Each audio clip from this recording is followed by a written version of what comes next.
Hi there, Lindsay here, the Frugal Crafter. Today we're going to paint these poppies using watercolor on some hot press watercolor paper. If you like the look of this and you'd like to see a real-time version of this tutorial, you can find it up now in Critique Club. I will have a link in the video description so you can find it, check it out, and see if it's for you. There are probably about 80 different long tutorials in there if you want to learn a little bit more about a bunch of different art materials, and it's a lot of fun. And you can also upload your own artwork for critique if you like.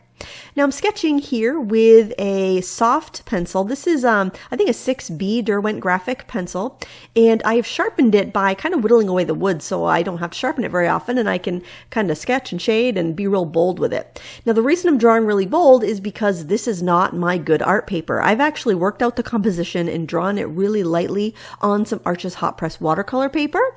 So here I'm actually just drawing on some drawing paper, and I'm drawing really dark so the camera will pick it up well. I didn't want to draw on the watercolor paper here because I was using 8 different reference photos to get my flowers drawn and the leaves and whatnot. So I wanted to work that out off camera and get the composition set, and then sketch it kind of all as one piece going from my drawing to kind of make it a little more cohesive. Now, if you're in Critique Club, I do have a drawing that you can just print and trace if you want to, but I do go through the drawing step by step in real time. So the real time tutorial is about 2 hours, and it's broken up into bite-sized chunks. So just in case you're wondering how things go in Critique Club, I keep it real time. I narrate as I'm recording, and I just kind of break it up into bite-sized chunks so you can do a bit, take a break, do a bit, take a break. I think it's a nice way to work because then you get to give your eyes a rest when you're painting, and then if something is off in your drawing, you're going to see it when you come back to it. And I think taking breaks just helps you keep your perspective and keep you fresh and eases frustration a bit. So that's just something I'd recommend as you're working, is just to take a break when you're feeling frustrated, or maybe even work on a couple different paintings at once so you can jump around. If one's not working or if you're stuck, you can work on something else and kind of get unstuck. Sometimes it's just you just got to get your brain going on something else, and then when you come back to the first thing, you're fresh again. It's kind of like how I clean the house. I'll do dishes, and then I'll bounce around, do some dusting. I won't necessarily, like, dusting the whole house might seem overwhelming, but I can dust the living room, and then I'll go do a different task. It keeps it a little more fun and a little less boring, I guess. So the composition I'm actually drawing here for you guys, it's a little bit more compact, and I think it's a better composition than the painting that I'm going to do. But the reason I have my painting the way I have it is because I'm going to paint it for reproduction. So I actually have a set of brushes coming out this summer with craft ammo, and I'm kind of excited about that. I've been able to pick the brushes, pick the sizes, determine what materials go into the brush, the different, and I have some golden Taklon and some faux squirrel, and I can get the brush length exactly the way I want it, the handle color, the ferrule color. These are prototypes I'm working with right now. They're not exactly how the brushes are going to look, but the brush heads are going to be the same. So anyway, it's been a process. I've been working with a company for a couple months now, and this is kind of the final step, is to create some artwork for the box. And that's the other reason why I am drawing on and painting on the hot press paper, is because when I scan it, I won't have the texture of the watercolor paper to deal with. But another benefit to using hot press paper is that with hot press paper, you can get more detail because your brush isn't going to skip. If you're painting like with a really fine brush or a liner, you can really capture really crisp details if you want to. Now, I generally prefer a little more texture in my paintings, but just knowing that I was going to scan it, I went with a hot press. Now, another reason why hot press can be advantageous is that, like I said, you can get all of that detail. If you're doing like say you want to paint a portrait and you want that skin tone to be really smooth, hot press works really well for that. Same thing with the crepey texture of the poppies. You can get that texture really well because you don't have any bumps in the paper to kind of throw off your brush stroke, basically. Now, some of the disadvantages to hot press paper, and it may not be with all brands. I've used the Arches brand brand, I've used the Paul Rubens brand, and I've used the Fluid 100 brand. I may have used Fabriano, but those are the three that I've used the most. I have to say, out of the three, I kind of prefer the Paul Rubens hot press paper, to be honest, and it is cheaper, so it's something to consider. But one thing I've noticed with hot press paper, it seems to be a little more difficult to scrub back, and I don't know if it's something happens to the sizing when they iron it smooth or what, but I do find that the paint seems to stain a little bit more on hot press. You can let me know in the comments below if you find that to be the case or not. Arches is generally overall a highly sized paper, and I actually, when I was putting paint in my palette, I had another piece of paper taped down ready to go, and when I was squeezing the paint out, it spattered and I couldn't scrub it off my paper, and it was yellow. It wasn't even the red. So I was super frustrated that I wasted a sheet. I mean, I'm using it for swatching, so it's not that big of a waste, but still. I mean, Arches paper is expensive, and it kind of hurt a bit to ruin a sheet of paper, but it's only a piece of paper. I'll use it for something. But anyways, I do find that it's more difficult to scrub out on the hot press paper than on the cold press paper. Otherwise, I mean, the papers work pretty much the same. You just don't have that texture, if that's something that you like. But I definitely recommend experimenting with different papers. I know some companies will actually sell sampler packs that will give you a couple of their different surfaces so you can see what you like best before you buy big sheets or big reams of sheets. Generally, it's cheaper to buy paper in 22 by 30 inch sheets and cut it down yourself, but I don't find that as convenient. And honestly, buy what you're going to use, because if it's just going to sit in a pile under your bed because you're too lazy like me to cut it down too often, then you're better off with pads. But anyway, I digress. This first layer here is basically just, I'm doing a wash over all the shapes, being very careful not to sully the white background. I am also a background painter. I like to have a background. I think that's also one of the reasons I like a more textured paper. It's a little more forgiving when you're doing big washes.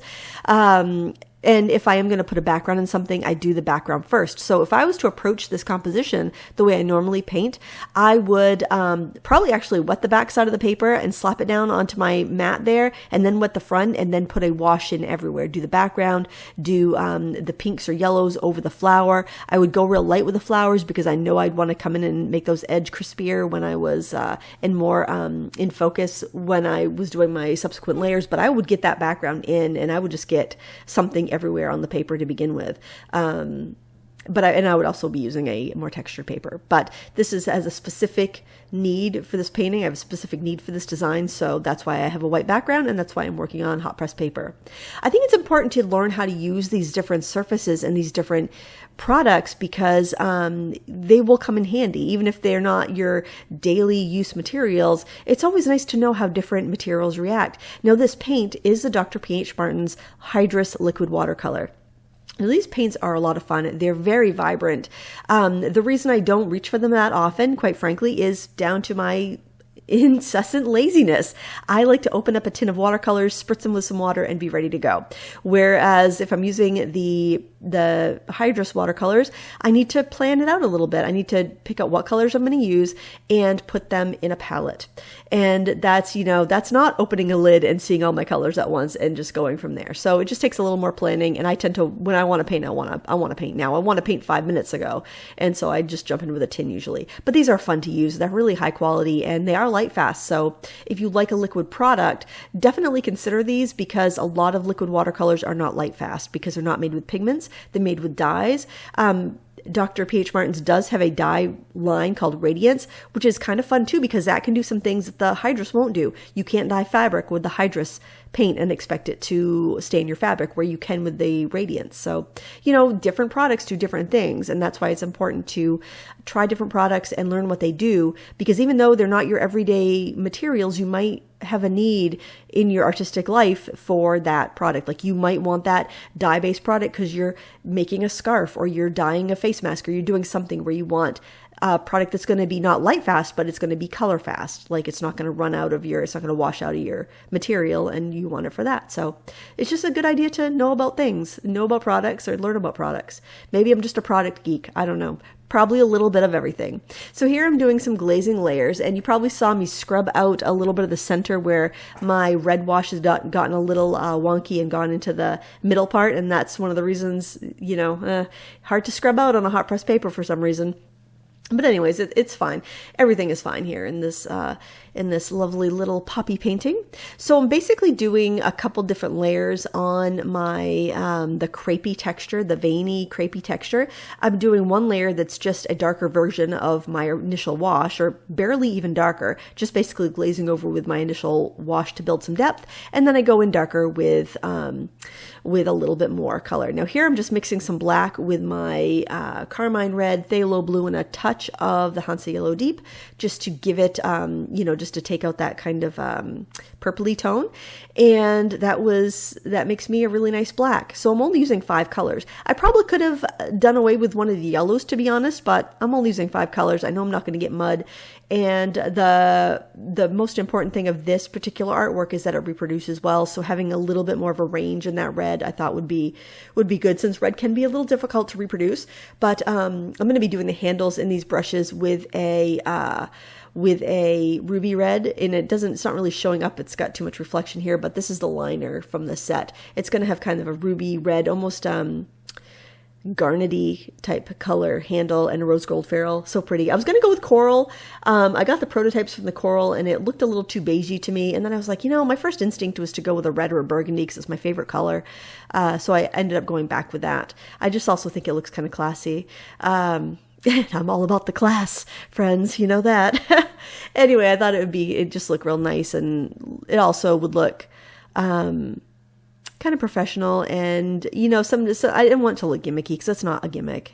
These brushes are not going to be a gimmick. They're going to be something that you'll use for a long time, and if you take care of, hopefully a lifetime. So I don't want you to buy it 5 times. I want you to buy it once and have something that doesn't look dated in 10 years. But anyway, novelty supplies are fun too. Don't get me wrong. So here again, we're working on the second flower, about the same process. Now I did alter. This one is just the carmine on its own. So I did 2 of the flowers, their base coat with just the carmine color, so it'd have a little bit of a cooler undertone. I want these all to coordinate, so they all have that carmine red in them. But I wanted, maybe one to shift a little more purple, one to shift a little more yellow, one to shift a little more true red, and just kind of get a little variety of color. Like I said, I want the box to coordinate with the products that are inside, but I also want it to be really pretty. So if you want to save the box and use it to store something else other than the brushes, you can. That's important to me, that packaging doesn't go to waste. So it's fun. I haven't done that much packaging design. I'm not a graphic designer. I've designed crafting templates, which would like fold into boxes and stuff, but nothing commercial. And I did the artwork for my Paper Craft Society box, but I just did the background papers basically, and they turned it into the box. So yeah, I'm basically just doing the artwork, and then the talented graphic designers will do their thing. I'm hoping that they have good enough stuff to work with here, and they can isolate different designs. So you can see that final poppy on the end is kind of separate. They could separate any of the flowers, but especially that one on the end, if they need to stretch it out or push it in more, just to give it a little bit more, give them a little more versatility on their end. So I'm using that same dark mix. Remember, it was our 3 primaries, but mostly the red and blue and a little bit of yellow to get that black. That's what I'm going to be doing for any like black centers. The phthalo blue, because it's a green-based blue mixed with the red, will give me a muted purple. So that mauvey kind of earthy purple is really nice for shadows. It doesn't go muddy. None of these colors go muddy. So the yellows, if I mix the yellows in with the purple, that would make some mud, but I knew I was going to get real fresh colors. Now, these are not as transparent as the Radiance liquid watercolors or any dye-based liquid watercolors. And honestly, the benefit of it is just if you like this format, tube watercolors, pan watercolors, and liquid watercolors, as long as you're getting a professional grade product, an artist grade product, it's a format situation. It's what format do you like the best? It's not one is better than the other. It's just what do you like the best? What works with your workflow the best? Everybody's different. So like for me, I actually prefer, if I'm just painting for my own enjoyment, I prefer my larger studio palette with my tube watercolors squeezed in and dried, and I use M-gram generally. That would be my preferred method, but I don't always have a large desk to work on. If I'm, sitting outside on the deck, if I'm sitting upstairs at my desk in my bedroom, I don't have the space for that up there. If I'm filming, I can't keep that big palette on screen, and a lot of times I like to have my tin on screen so people can see what I'm going for color-wise, or they can see the mixes, so it's not as convenient for me. So I do use a lot of pan colors. I like to work from dried paint generally rather than wet paint. And one thing I've noticed with the liquid watercolors, these Hydrus watercolors, is that you can reactivate them after they dry, but they're not as good reactivated. So like I would not recommend getting those liquid watercolors and like dispensing them into a container and letting them dry, because they do tend to, it almost feels like they have a little shellac in them. They almost, they don't tend to want to get back to that really nice liquid consistency as well as like a tube watercolor that's dried down does. I hope that makes sense. I don't know. It almost seems like it's got some sort of additive. They're super vibrant. They do reactivate, but I mean, I can use up what's left over on my palette, but I wouldn't want to squirt out more than I think I'm going to use for a painting or even in a session, honestly. And I think because I have hard water here, we have well water, it does have minerals in it, and it's a little bit harder. I noticed that some colors almost get a bit of a gritty texture on the palette. If I go to add water to it and stir it up again, you can see these little specks of color. And that's something that I've only noticed with liquid watercolor, pigment-based liquid watercolor versus like a tube watercolor that I've dried and re-wet. And I think it might be just something that they have that is maybe they have a little something extra in their binder, and to maybe keep it vibrant. I don't know. Maybe something to keep it from like getting chunky in their bottles, or to keep it liquid. I don't know. But anyway, I do notice that when I go and reactivate it, if it's dried overnight and I'm adding water to my palette, like here, actually, I have added water to the palette, and it doesn't really matter that much in the final painting, but I think it might, if you're doing some big washes, I think you definitely see that if you have hard water. If you're, maybe if you have city water, it's not that big of a deal. Maybe if you use distilled water, I don't know. I use tap water. I'm not fancy, so it works for me. So after putting in the veining with the concentrated red, I thought I just wanted a little bit more yellow in there, so I glazed over it with, I think I used the Gamboge there. Might have used the Hansa Yellow Deep. Hansa Yellow Deep almost looks orange. You can see it on my palette there. It just felt like it needed a little bit more warmth. And I probably should have left that first wash a little bit lighter, to be honest, so I could build up a better value variety. But I was thinking this whole time that I would go back in with my Pro Color pencils, because this is going to be reproduced. When I'm going to reproduce something, I specifically choose the supplies I'm going to use, like the hot press paper and the liquid watercolors. I could use alcohol ink, but I wanted this to be watercolor because these are watercolor brushes. And I thought, as I was going, I'm like, you know what? I'm kind of liking this. I think I'll leave it truly as watercolor, because these are brushes, and having it something completely watercolor, not with colored pencil accents, I thought would be a little more true and reasonable and honest with these this brush set. I use this brush set to paint this painting. I didn't use the really big round or the really big wash brush, just because it wasn't really appropriate for this packaging. But you'll see those in use a lot as when the brush set releases, so I'm kind of looking forward to that. Now, we did add a little smidgen of blue into that carmine to darken that up, give it that kind of eggplanty mauve color, but mostly red, just so I could get a little bit more deeper values in there and extend the range a little bit more. And I think that looked pretty good there. I think that worked. I like how each flower has its own distinct range, but they're all similar enough. And you could see kind of as I'm mixing that sap green back up, how it kind of almost formed a skin on it, right? So here I'm going in and adding some darker tones to the leaves. Now the leaves are kind of like dandelion leaves.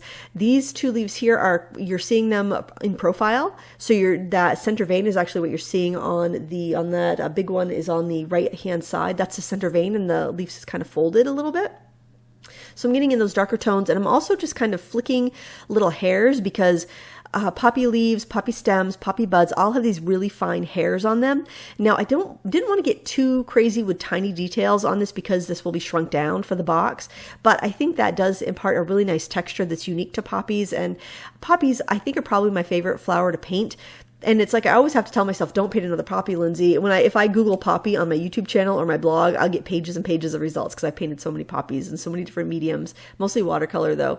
I did take a little Gamboge yellow and put it on my brush and just kind of glaze over the darker areas to kind of bridge a gap between the highlight and the darker spots there. And then I pretty much just went through all the stems and added some fuzzies to it, and that pretty much does it. I hope you enjoyed this time lapse. Like I said, if you'd like to see a real-time version of this, you can find it now in Critique Club over on my Teachable school, lindsayweirich.teachable.com, and I will put all of the information for that as well as the supplies I used in the video description. Thank you so much for watching. Until next time, happy crafting.